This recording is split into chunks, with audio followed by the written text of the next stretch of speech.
If fear stands in front of you, what if it's the only thing keeping you alive? People fear what they don't understand, but sometimes what we fear is the one thing protecting us. For 3 nights, a massive bear circled Ethan's cabin. It never attacked, it just watched.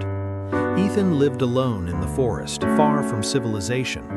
The silence was both comforting and heavy, pressing on him like a blanket.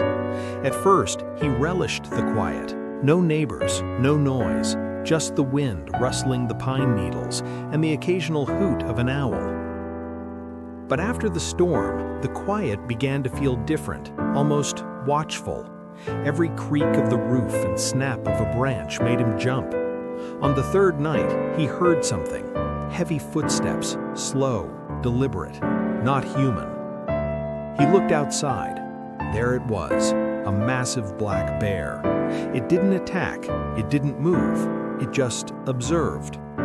All night it circled the cabin, back and forth, each step measured, purposeful, as if testing the perimeter. By morning, it was gone. Ethan tried to convince himself it was just a wandering animal. He told himself it was nothing, just a wild creature passing by. But that night, it came back, same time, same steps, same silence. This time it got too close for comfort. Ethan's heart pounded in his chest, every instinct screamed danger. He grabbed his rifle, waiting for an attack that never came. Instead of attacking, the bear sat down, watching, waiting, as if guarding something or someone. 3 nights, no attack, just silent vigilance. The bear seemed to sense Ethan's fear, but never aggression. It simply stood watch, a guardian in the darkness, patient and enduring. On the 4th night, Ethan could no longer take it. He stepped outside. "Go away!" he shouted. The bear looked at him, not with anger, but with something almost human in its gaze.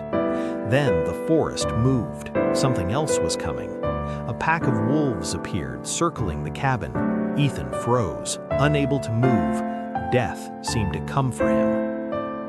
But the bear roared, a terrifying, bone-chilling sound, and charged, not at Ethan, but at the wolves. The battle was brutal. Claws and teeth collided. The wolves were relentless, but the bear fought with everything it had, every muscle straining, every roar shaking the forest. Eventually, the wolves fled, vanishing into the darkness. The bear, however, was gravely wounded. It turned slowly towards Ethan, took a step, then another, and collapsed right in front of the cabin.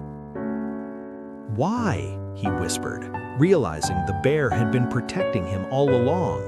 In its final breath, it looked past him, as if still guarding him from unseen threats. The next morning, curiosity led Ethan to follow the trail where the wolves had come from. Not far from his cabin, he found a torn backpack, partially hidden under mud and leaves. Something about it made his blood run cold.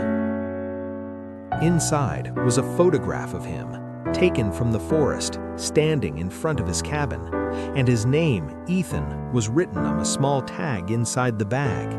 He realized then he wasn't being protected by chance, he was being hunted. The bear wasn't the threat, it was his shield. Every night it had stood between Ethan and death.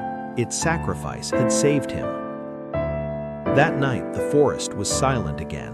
The protector was gone, and something else might still be out there, waiting in the shadows. Not everything that scares you is your enemy. Sometimes fear itself is your protector. If fear stood in front of you, would you run or trust it to save you?